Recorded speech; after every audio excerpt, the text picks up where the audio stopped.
Irmãos, eu confesso que eu ministrei hoje à tarde, foi uma ministração muito emocionante. Eu ministrei a ministração que vai sair segunda-feira de manhã, segunda-feira à noite, não é?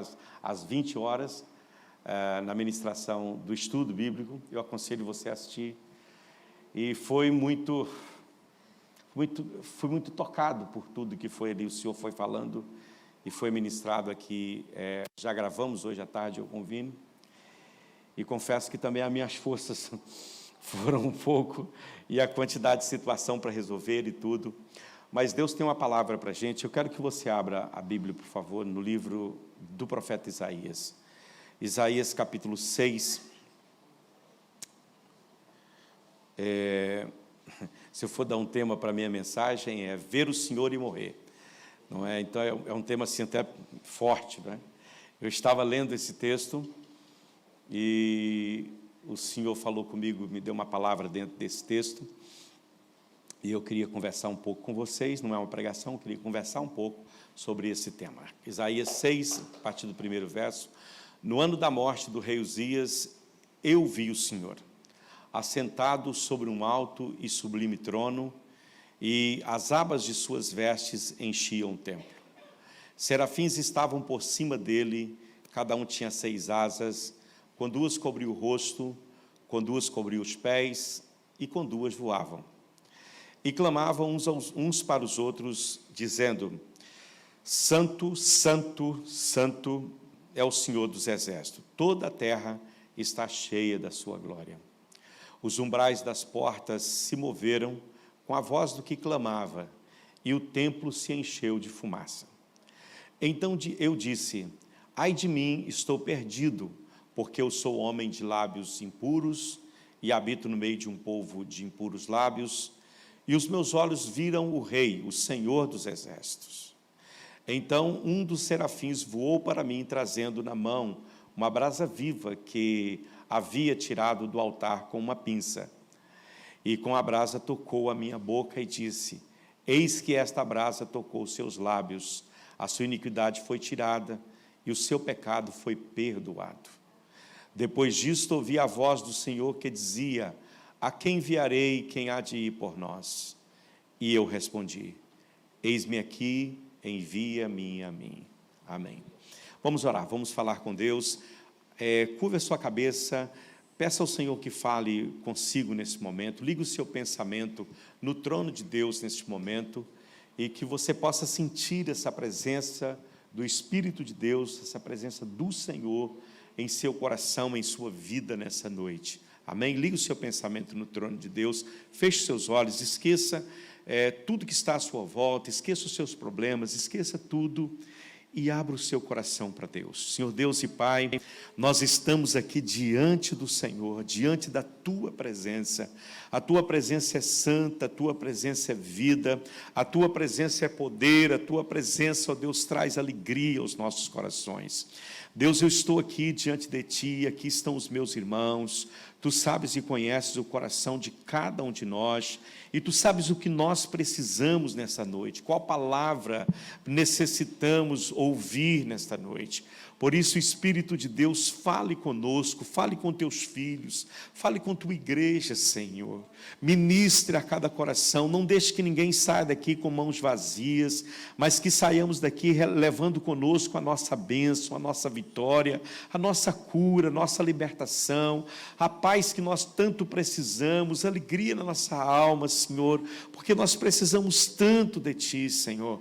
Pelo Teu Espírito Santo, venha nos visitar nesta hora, que a palavra que sair dos meus lábios não sejam minhas, mas que sejam Tua, que não seja aquilo que eu quero falar, que não seja aquilo que os Teus filhos querem ouvir, mas aquilo que Tu, ó Deus, que sonda coração e mente, sabe que nós precisamos ouvir nessa noite. Eu amarro no mundo espiritual toda a força contrária, toda a força maligna, todo o levante das trevas, toda seta, ó Deus, do inimigo contra a mente e coração dos Teus filhos, que coração e mente sejam trazidos cativos a Ti nessa noite, Pai, para a glória do Teu nome, no nome de Jesus, Senhor. Nós oramos a Ti e Te glorificamos hoje e sempre. Amém. Dê um aplauso ao Senhor, pode sentar dando glória a Deus, louvando o nome do Senhor. Irmãos, nós temos eu creio que uma das passagens das Escrituras que eu gosto bastante de ler, e sempre que leio eu aprendo, é essa passagem do capítulo 6 do livro de Isaías. Como o Senhor fala comigo dentro desse texto. E eu estava meditando hoje de manhã, e de repente eu ouvi essa frase do Senhor: ver o Senhor e morrer. Eu disse: Senhor, o que isso quer dizer? Aí comecei a pensar na palavra e vim para esse texto do profeta Isaías, onde ele, ao ver o Senhor, ele vai dizer: ai de mim que vou perecendo. Né? A tradução, uma das traduções disso aqui, pode ser: ai de mim que fui um omisso, não é? Que fui um omisso, que vou perecendo, que estou perecendo, que estou sentindo a morte. E ele vai explicar por que ele estava perecendo. Ele vai dizer: porque os meus olhos viram o Senhor dos Exércitos. Só para que você se situe dentro disso aqui, o texto começa dizendo que no ano que morreu o rei Uzias, eu vi o Senhor. Por que aparece esta frase, no ano que morreu o rei Uzias? Quem foi o rei Uzias? O rei Uzias foi um rei muito bom em Israel. Você pode ler a história dele no capítulo 26 de 2 Crônicas. Aí conta a história desse rei, tudo que ele fez. Um rei inovador, um rei que buscou o Senhor. Ele assumiu o reinado com 16 anos de idade. Ele reinou 52 anos sobre Judá. Ele morreu aos 68 anos. Ele fez coisas extraordinárias, foi amigo da agricultura, foi amigo da indústria, construiu máquinas de guerra, preparou um grande exército de mais de 300 mil homens, né, milhares de capitães. Foi um homem que preparou Judá para guerrear contra os seus inimigos, e Deus deu a ele grandes vitórias contra Edom, contra os filisteus. Ele edificou cidades, edificou torres, construiu cisterna, deu água para o deserto. Ele fez coisas extraordinárias, né? No seu tempo. Ele superou praticamente quase todos os reis do seu tempo, e a fama dele, o texto vai dizer que a fama dele voou muito longe. A notícia dos feitos desse rei Uzias, ela voou para muito longe.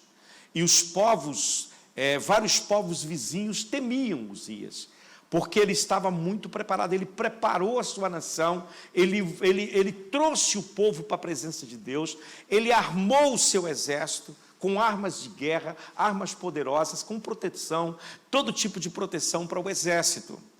Mas a Bíblia diz nesse mesmo capítulo, no 26, que quando a fama dele voou, o coração dele se ensoberbeceu. O coração dele se exaltou, diz o texto, no capítulo 26. O coração dele exaltou. Eu posso até ler o verso, não sei se vocês conseguem achar aí.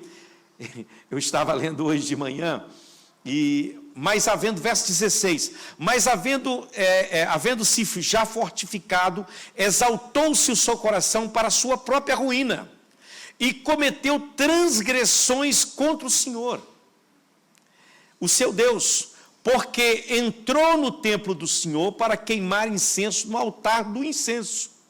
Porém, o sacerdote Azarias entrou após ele com 80 sacerdotes do Senhor, homens da maior força, e resistiram ao rei Uzias e lhe disseram: a ti, Uzias, não compete queimar incenso perante o Senhor, mas aos sacerdotes, os filhos de Arão, que são consagrados para esse trabalho.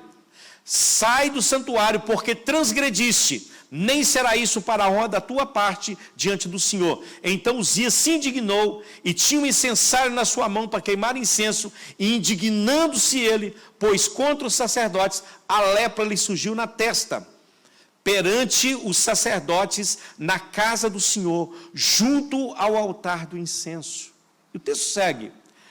Quando eu olho para isso, um homem com toda essa capacidade, com toda essa experiência com Deus, com toda essa vivência com Deus, o Senhor, ele ministrava ao meu coração, dizendo que, eu estava conversando com o pastor Eli, e ele falou comigo: pastor, o senhor diz, e eu não pensava nisso, mas hoje eu entendo que isso é fato. Nós nunca podemos dar como certo, como cimentado as coisas, porque há sempre o perigo de transgredir. Independente de quem você seja, há sempre o perigo de transgredir. Por isso devemos estar vigilantes. Paulo vai falar isso em 1 Tessalonicenses capítulo 5. Ele vai dizer, sede sóbrios, vigiem. Pedro também vai dizer, sede sóbrios e vigilantes, porque o diabo, capítulo 5 de 1 Pedro, o vosso adversário anda em derredor, bramando como leão e buscando a quem possa tragar. Ele então, no auge da sua fama, da sua popularidade, ele então transgride contra Deus. Ele quer fazer uma coisa que não lhe compete fazer. Ele entra no templo para oferecer sacrifício a Deus. Qual é o mal que há nisso? Vocês acham que há algum mal nisso? Né? Aos olhos humanos, não. Mas, diante da determinação do Senhor, quem podia entrar no templo para oferecer sacrifício era só os sacerdotes. Era só os sacerdotes. Ele era rei, era o líder político da nação, não religioso. Ele tinha que deixar essa questão a cargo dos sacerdotes, porque eles foram separados pelo Senhor para entrar no templo e fazer o serviço, o sacrifício, diante do altar do Senhor.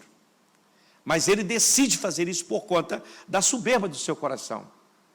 E Deus então envia o sacerdote Azarias, ele resiste o rei fica indignado e fica leproso por conta disso. E ele fica muitos anos leproso. E ele não pode governar a nação diretamente. Ele tem que governar a nação indiretamente por meio de seu filho Jotão. O filho dele passa a ser o governo e ele por trás do filho, porque ele não podia ascender ou assentar no trono, porque o leproso tinha que ser apartado. Um homem que tinha tudo para morrer com honra, morre em desonra. O texto vai dizer que ele não pôde ser sepultado no sepulcro dos reis, mas teve que ser sepultado em outro lugar, porque ele era leproso. Situação triste. Agora, o que liga isso a Isaías? Isaías era primo de Uzias, era parente. E certamente o profeta Isaías, a Bíblia não fala, eu estou conjecturando, por conta do seu laço de sangue, por ver a dor e o sofrimento de Uzias, e por ver tanta coisa boa que ele fez, certamente Isaías estava preocupado com o trono de Israel. E o texto vai dizer que no ano que Uzias morre, Isaías entra no templo, e ele vê o Senhor assentado num alto e sublime trono. Observe que quem é alto e sublime não é o Senhor, é o trono. O que Isaías vê é um trono alto e sublime. O Senhor está sentado nesse trono. E em outras palavras, Deus estava dizendo para o profeta Isaías, olha, o trono não está vazio. Não é Uzias pode ter morrido, e você gostava dele e está certo. Mas eu continuo no trono. Os homens vêm e vão, mas eu continuo no trono. O trono não está vazio, não está desocupado. Eu estou assentado no trono. Aleluia. E para mostrar o seu esplendor e a sua glória, diz que o seu séquito enchia o templo. Enchia o templo.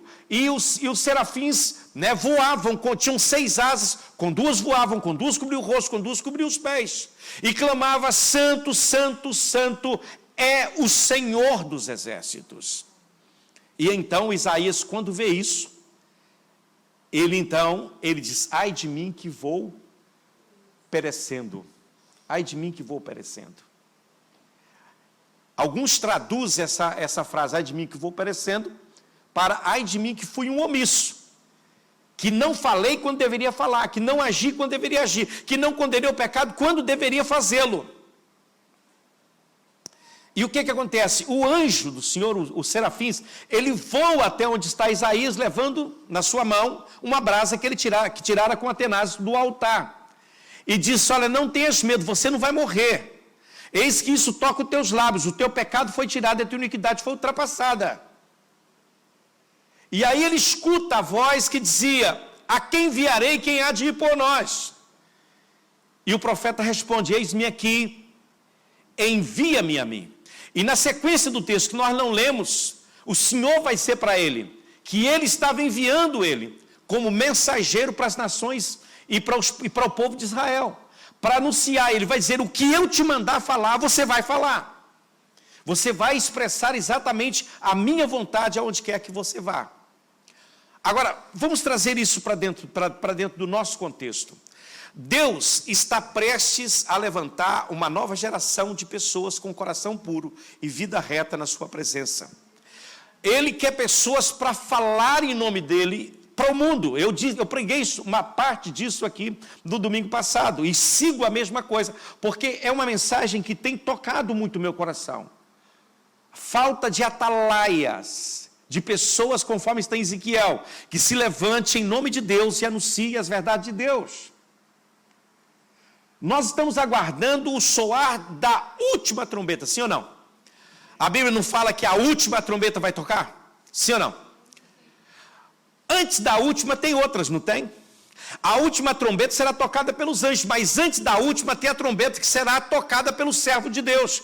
Cada boca de servo de Deus que está falando em nome do Senhor é uma trombeta tocando para despertar as pessoas para a realidade dos seus pecados e dos seus erros.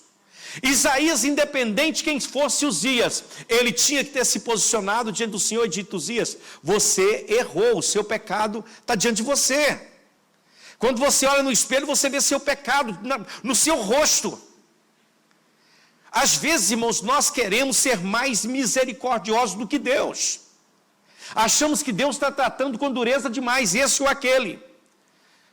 Isso é um erro, porque ninguém pode ser mais misericordioso do que Deus. Deus sabe o que está fazendo e o porquê está fazendo. Quantas vezes você ora por uma situação para que se resolva e ela não se resolve? Porque enquanto não houver uma mudança de coração, não pode haver uma mudança na situação da pessoa. A mudança na situação só vem através da mudança de coração. Então Deus está trazendo de volta um povo com uma visão gloriosa da sua santidade, um povo que adore ao Senhor, que veja Deus sentado no trono como santo. Aleluia! Como Isaías, o povo de Deus está se conscientizando de quão corruptos somos. Se você olhar para dentro de você, você vai ver o pecado dentro de você. E como você precisa do fogo de Deus na sua boca, para queimar os seus lábios, para você falar em nome do Senhor. Muitas vezes nós olhamos para nós, vemos a nossa corrupção, vemos o nosso pecado, e não queremos deixar Deus nos purificar, e nos lavar para sermos instrumento dEle. Lá em Êxodo capítulo 33, versículo 20... Deus vai dizer a seguinte palavra para Moisés. Coloca para mim, Pedro, por favor. Êxodo capítulo 33, versículo 20. Achou? E acrescentou: você não poderá ver a minha face. Está falando com Moisés. Por quê? Porque ninguém verá a minha face e viverá. Aqui no profeta Isaías vai olhar para si, quando ele vê o Senhor, ele diz: estou morto. Estou morto. Mas é exatamente isso que Deus quer. Que você o veja e você morra. Pastor, que isso, coisa feia. É bem assim. Que morra o seu eu, que morra você, que apareça Deus na sua vida. Porque nós só podemos ser canais para Deus se morrermos para nós mesmos. Enquanto vivemos para nós mesmos, não podemos ser usados pelo Senhor. Então a situação ela é clara, é ver o Senhor e morrer. Será que você já morreu? Se não morreu, eu te pergunto, será que você viu o Senhor?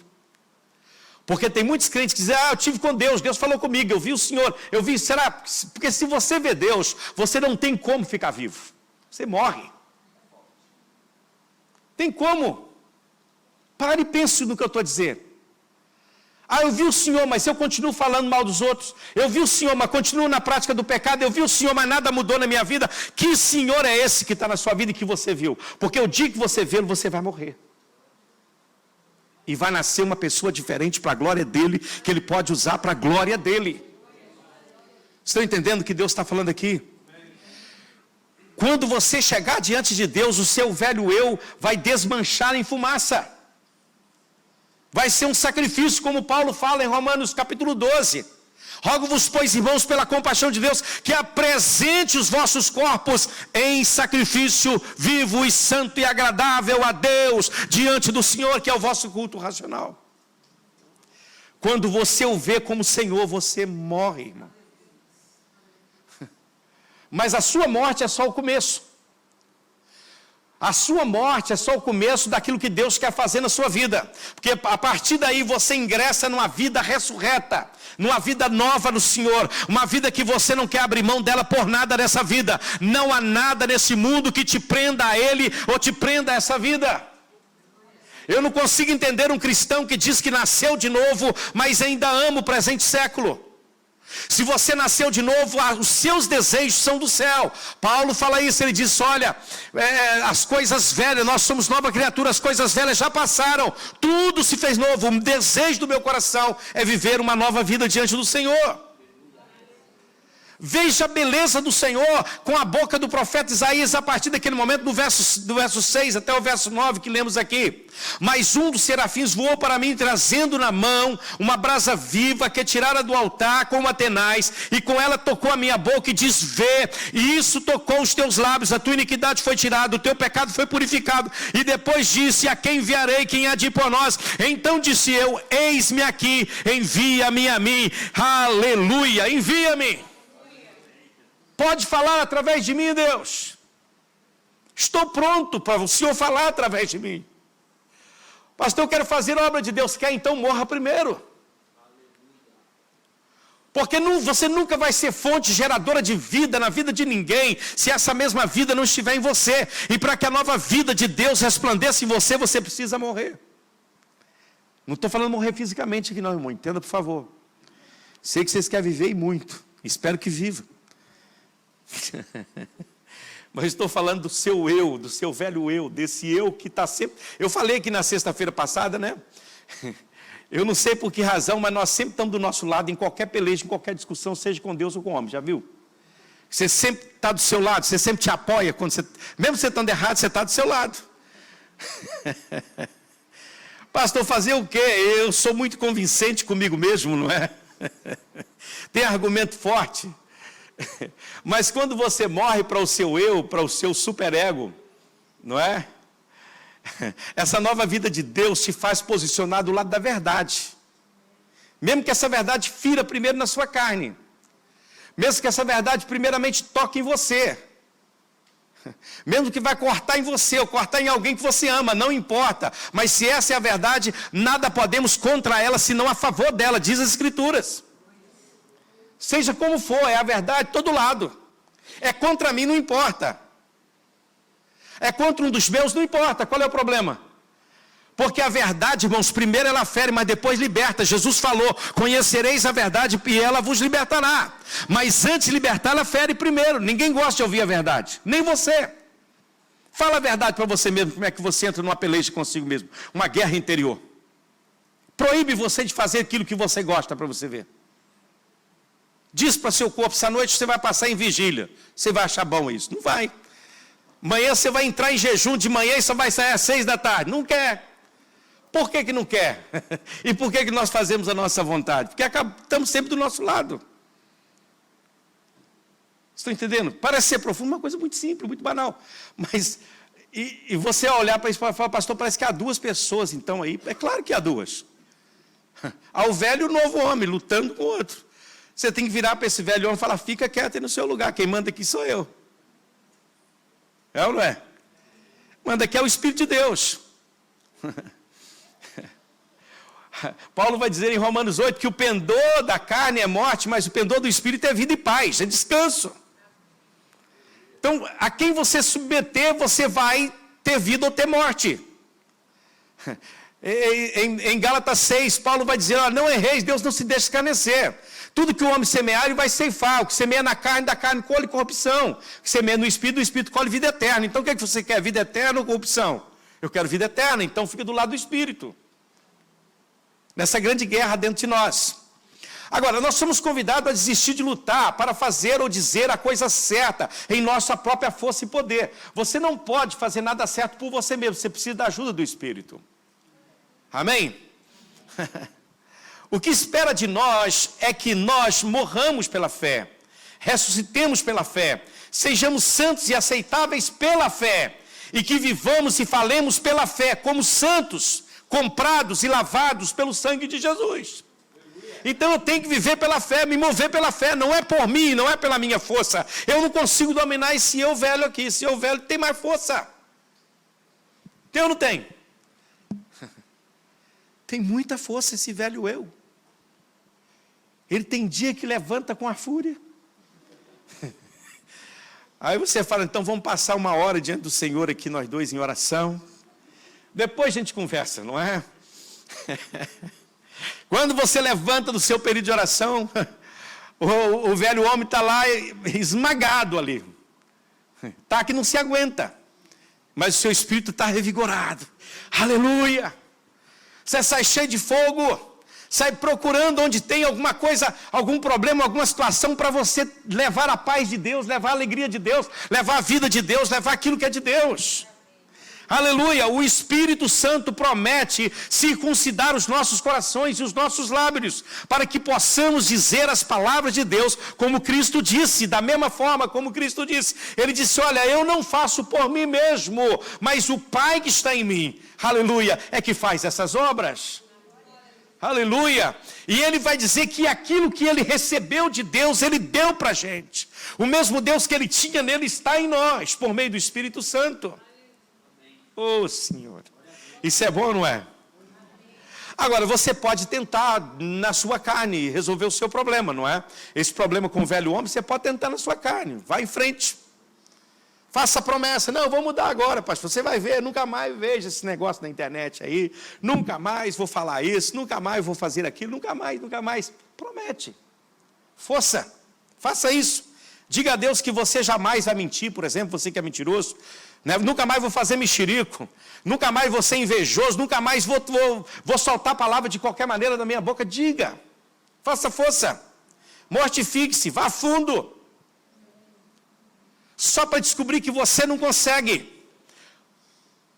porque, irmão, nós dependemos de Deus para cada detalhe.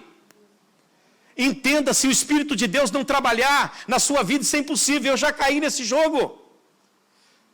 Eu conheço esse caminho. Eu já tentei mortificar a minha carne por mim mesmo. E era só frustração, porque era cair para arrepender depois. Para descobrir que eu não consigo. Agora, quando eu entendi que quem trabalha em mim é o fogo de Deus, é a força do Espírito Santo, quem pegou a brasa e tocou na boca do profeta foi o próprio Deus, e ele fez isso e a morte passou dele, então nós entendemos que quem faz é Deus, e não nós. E não nós. Oh, aleluia.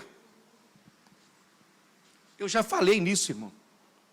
Eu tentava que, irmãos, eu passava 6 meses jejuando direto.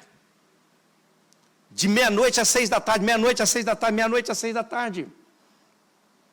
Fazia jejum de 5, 6, 7 dias. Para acabar com a minha carne. Não estou falando que não devemos jejuar. Eu jejuo toda semana, tem meus dias de jejum. O crente deve jejuar. O jejum não é se der. O jejum é uma obrigação como a oração. Jesus não disse, se vocês jejuarem ou se vocês orarem. Jesus disse, quando vocês orarem, quando vocês jejuarem. Não é se, é quando. O crente deve jejuar e o crente deve orar. Mas isso não muda você, irmão. Isso não muda você. O que muda você é o Espírito Santo.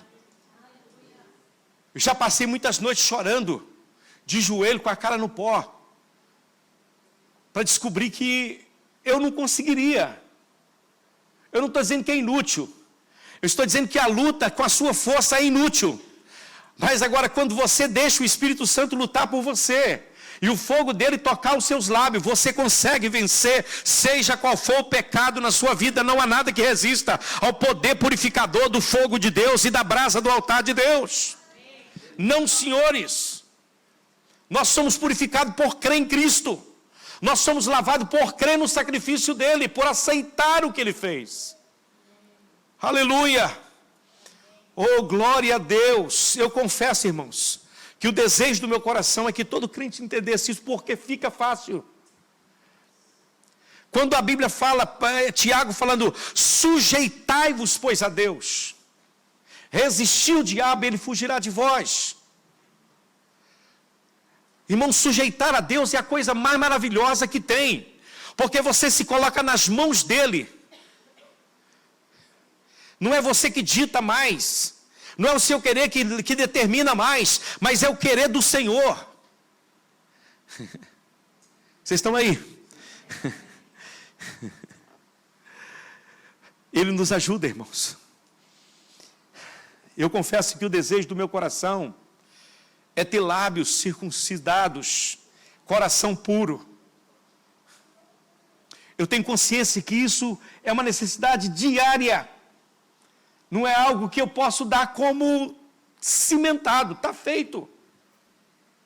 Não, olha Uzias, irmão. Depois de tanta coisa que ele viveu com Deus, ele joga tudo por água abaixo por conta de uma bobagem.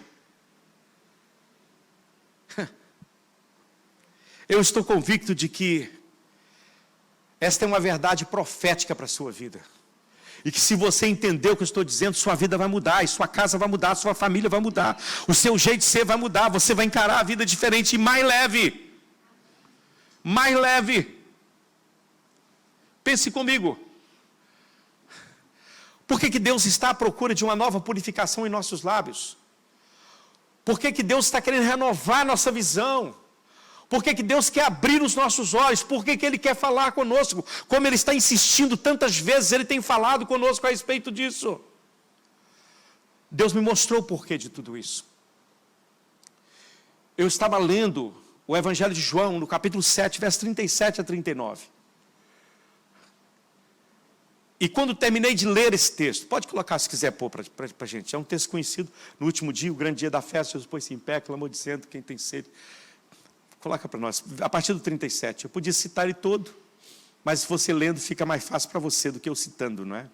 Pode colocar 7:37 de João. Vamos lá, Pedro. Vai comigo. No último dia, o grande dia da festa, Jesus se levantou e disse em voz alta: se alguém tem sede, venha a mim, beba. Quem crê em mim, como diz a Escritura, do seu interior fluirão rios de água viva. E isso disse ele a respeito do Espírito Santo, que o que nele cresce havia de receber, pois o Espírito até aquele momento não havia sido dado, porque Jesus ainda não havia sido glorificado. Por que Jesus tem insistido nessa questão de lábios puros, de boca pura, de coração puro, de pessoas puras? Por que Ele está trabalhando em nós isso? Porque nós somos canais, irmãos. O canal de fluir da vida de Deus no mundo é a igreja. Há uma razão pela qual Ele quer te purificar. Porque Ele quer que essa água viva que jorra para a vida eterna saia de você e não pode sair de lábios contaminados. Vocês estão aí? Veja que eu entendo o que Deus está querendo nos dizer nesses últimos dias. Deus está prestes, escute isso que isso é profético. Deus está prestes a restaurar o tabernáculo de Davi. Vocês conseguem comigo? Amós capítulo 9, versículos 11 a 15, eu não tenho tempo para entrar nos pontos da profecia, mas aqui, essa profecia de Amós, depois você pode ler em casa, vai esclarecer isso para nós. Isso aqui é profético que talvez nem todos vocês vão conseguir entender, mas eu espero que o Espírito Santo te ajude a entender. Também essa mesma palavra vai aparecer em Atos dos Apóstolos, capítulo de número 15, versículo 16 e 17, onde Tiago vai falar, usado pelo Senhor, a respeito do tabernáculo de Davi. E o que é o tabernáculo de Davi? O tabernáculo foi o lugar que Davi construiu para receber a arca do Senhor. A arca do Senhor habitava em tendas até Siló. Quando aconteceu o ato de Eli pecar contra Deus, Israel perder a batalha para os filisteus, a arca do Senhor foi levada para a terra dos filisteus. E lá ela trouxe morte na terra dos filisteus. Os filisteus mandaram a arca de volta para Israel. Ela chegou numa cidade chamada Bet-Semes. E os homens de Bet-Semes, ao olhar para a arca e olhar para dentro dela com curiosidade, se você tem curiosidade a respeito das coisas de Deus, você pode se decepcionar. Porque Deus pode Deus mata os curiosos. Eles olham para dentro e naquele dia morreram cerca de 70 pessoas. E o pessoal de Bet-Semes disseram: não queremos essa arca. Manda isso para outro lugar. E essa arca foi para a casa de um homem chamado Obed-Edom, e lá ela ficou por 20 anos, e ninguém perguntou por essa arca. Passado muitos anos, todo o reinado de Saul aconteceu. Quando Davi assume o governo, assume o reino, a primeira coisa que ele faz é trazer a arca do Senhor para a cidade de Jerusalém. Ele conquista Jerusalém da mão dos jebuseus e traz a arca do Senhor para Jerusalém. Não era o templo, era um tabernáculo, uma tenda que ele construiu. Ele fez uma tenda, aleluia, para receber a arca do Senhor. Porque ele disse: eu não posso viver separado da arca do Senhor. Como é que eu posso viver separado da arca de Deus, a arca do Senhor longe de mim, a presença de Deus longe de mim. Esse deve ser o desejo de todos nós. Temos perto de nós a própria presença de Deus, e não abrir mão disso enquanto você não a tiver. Não aceitar uma vida sem Deus, uma vida de crente sem Deus, uma vida na igreja sem Deus. Então o que acontece? O Davi, ele traz a arca, e ele constrói um lugar, uma tenda portátil, para botar a arca lá dentro. Mas havia algumas características importantes em primeiro livro de Crônicas, capítulo 16, versículos 1 a 6, fala das coisas que havia nesse tabernáculo de Davi. Primeiramente, os sacrifícios do tabernáculo de Davi eram pacíficos. Era diferente dos sacrifícios que eram oferecidos anteriormente. Eram sacrifícios de paz, porque o povo era convidado para celebrar a Deus, para adorar a Deus. Era um lugar diferente do tabernáculo, era um lugar diferente da tenda portátil lá de Siló. Era um lugar diferente do próprio templo. Era uma tenda simples, singela, envolta em cortinas. Mas a presença de Deus estava ali. Aleluia. Aleluia. E os sacrifícios que se ofereciam ali eram sacrifícios pacíficos, que o povo oferecia ao Senhor. A segunda coisa é que o véu não existia ali para separar. Não havia véu de separação no tabernáculo de Davi. A arca estava ali no meio da tenda. Era diferente do tabernáculo lá de Moisés. O padrão profético foi restabelecido, porque agora você vai ver vários cantores e profetas de Deus que começaram a adorar a Deus com voz profética. De repente estava lá o levita servindo, limpando as coisas, e Deus tomava a boca do levita e começava a falar. Aleluia, ele começava a cantar uma canção. Veja as canções de Asaf, veja as canções de outros cantores que cantavam, os filhos de Coré. Que canções profundas. Porque a adoração profética veio para dentro da casa do Senhor. Eu fico pensando, Deus, eu queria adoração profética na igreja. Eu queria um lugar onde não houvesse restrição, onde as pessoas recebessem o louvor, recebessem de Deus, e não tocasse por tocar ou cantasse por cantar, mas cantasse na adoração do Senhor, na espontaneidade do Espírito. Aleluia. A arca estava no interior da tenda. Isso era aberto para toda a gente, todo mundo podia adorar lá. Aleluia. Não havia restrição se é judeu, não é judeu, se é sacerdote, se não é sacerdote, toda a gente podia. E os hinos eram cantados em volta do altar, hinos que impactavam a gente. Não alguns hinos que a gente tem visto por aí, mas louvores que tocavam o coração de Deus, e tocavam o coração das pessoas, aleluia. Aleluia, porque Deus quer trazer a cura para o seu povo, irmãos. O rio de Deus quer fluir de dentro de nós. Esse rio que Jesus falou nasce no nosso interior. Ele fala do Espírito Santo que ainda não tinha sido dado, mas depois, no dia de Pentecostes, o Espírito Santo desceu. Aquele Espírito que desceu no Pentecostes, ele está conosco aqui. Ele está na sua vida e na minha vida. E de mim tem que sair, tem que ser um fluir desse rio. Não pode haver nada que interrompa esse fluir do rio. Não pode haver nada que contamine o canal, porque senão não vai sair. Você vai pregar sem Deus, você vai cantar sem Deus, você vai ensinar sem Deus, você vai fazer a obra de Deus sem Deus, você vai fazer todas as coisas para Deus sem Ele. Isso é triste. Jesus está falando aqui que o rio correria do nosso interior. Agora, para esse rio correr de nós, aleluia, precisamos ter uma vida de santidade, uma boca pura. Uma boca que fala palavrão e fala coisa errada, daqui a pouco está falando coisa de Deus. Não pode. Não pode. Aleluia. Deus quer trazer de volta o tabernáculo de Davi, mas antes nós precisamos entender algo: o Espírito não pode fluir livremente em poder e em força até que tudo esteja limpo e pronto. Eu não posso ser boca de Deus se eu não estiver limpo, irmão. Se eu alimentar tristeza, mágoa contra o meu irmão, revolta, eu não posso adorar a Deus assim, eu não posso.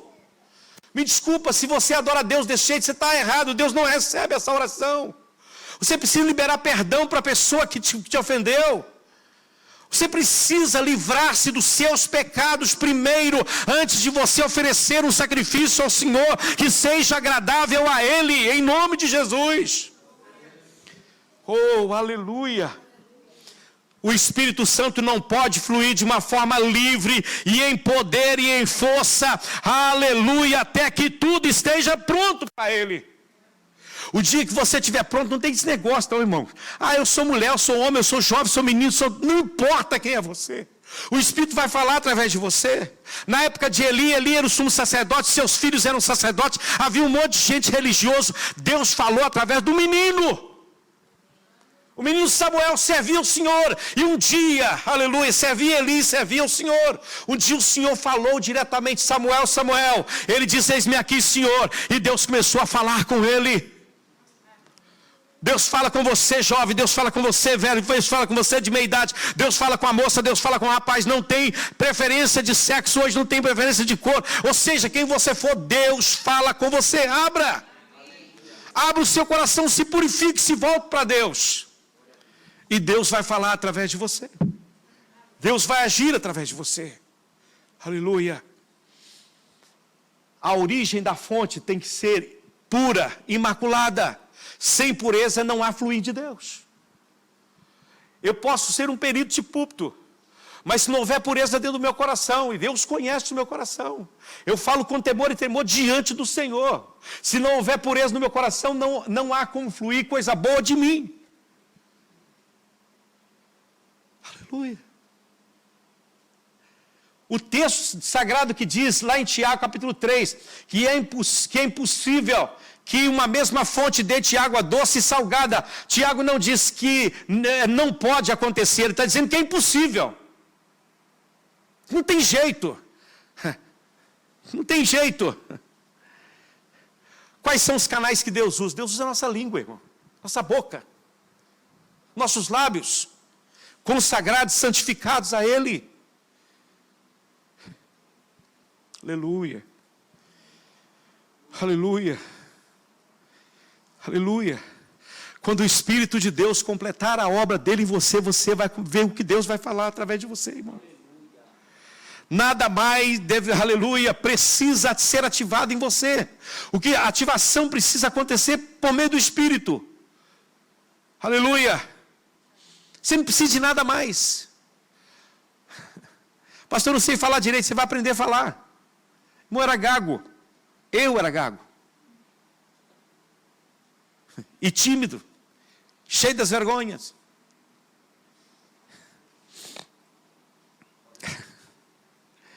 E o dia que o pastor falou que eu ia trazer uma palavra para os jovens, eu disse: estou morto. Eu disse: pastor, será a vergonha do ano, não é? Tinha 17 anos. Mas Deus me curou ali. Eu não tenho coragem para subir no púlpito e pregar, irmãos. Eu estou aqui falando com vocês porque o Espírito de Deus está sobre a minha vida. Tira o Espírito Santo, eu não consigo falar. Eu só sei falar porque Ele fala através de mim. Eu só sei falar porque há um pacto com Ele.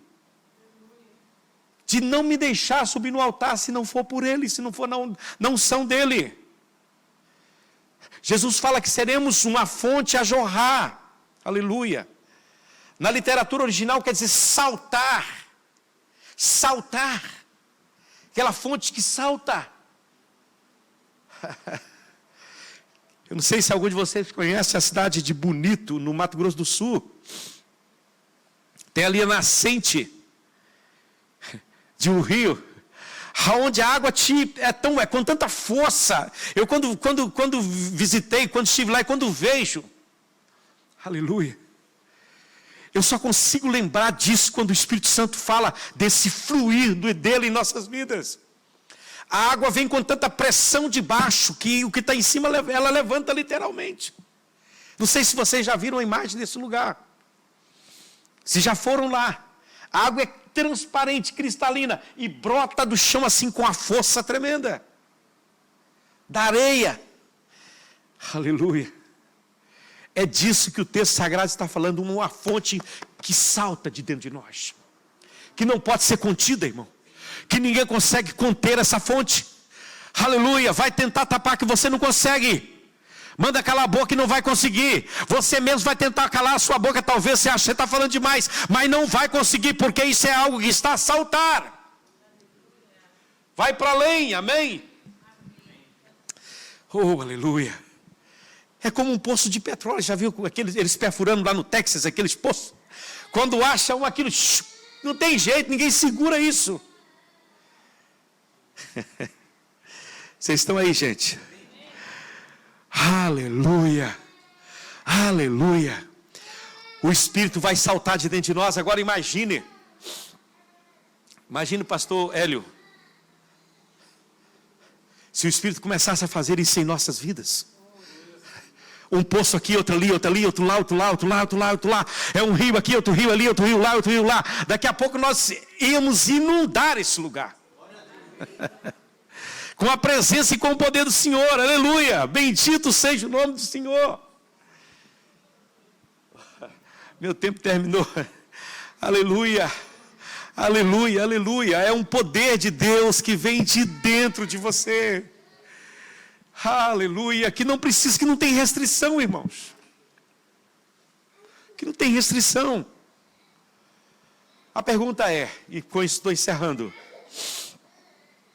eu devorar para ter lábios puros?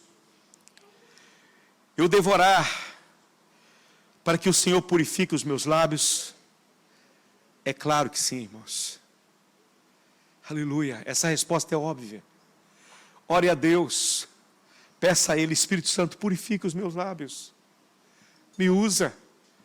Me prepare para ser um rio para essa geração, para minha casa, para minha esposa, para o meu marido, para meus filhos. Oh, glória a Deus. Aleluia. Um rio que flua através de mim para o mundo inteiro.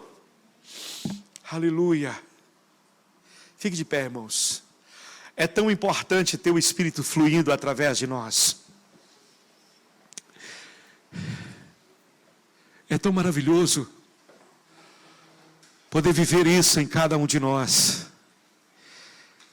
Aleluia. Mas olhe para mim. Esse rio é fluir em você, não é só para você, não é só para os outros, mas é para você mesmo. Você acaba por beber da sua própria fonte. Aleluia. Água viva para você também. Vai tirar essa morte, essa tristeza da sua alma, essa angústia de dentro de você. Tudo que você precisar, esse rio tem para você, irmão. Você precisa de saúde, esse rio tem cura. Pastor, ando muito deprimido, esse rio tem cura de depressão. Tem cura física, tem cura emocional, tem cura espiritual, tem cura. Aleluia. Esse rio tem revelação. Pastor, eu leio a Bíblia e não entendo. Pode subir, gente. Esse rio tem revelação do Espírito para a sua vida. Aleluia. Aleluia. Tem revelação para ti, irmão. Tem esperança, tem alegria. Aleluia. Glória a Deus. E tudo que você precisa para dar fruto, esse rio tem. Esse rio do Espírito Santo. Aleluia. Aleluia. Tiago vai dizer: pode a fonte jorrar do mesmo manancial, água doce e água amarga.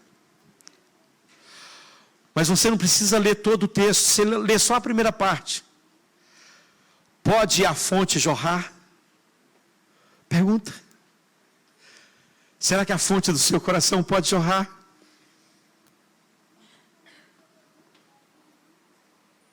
Pode? Será que o Espírito Santo pode jorrar através da sua vida? Pode, irmão? Sim ou não?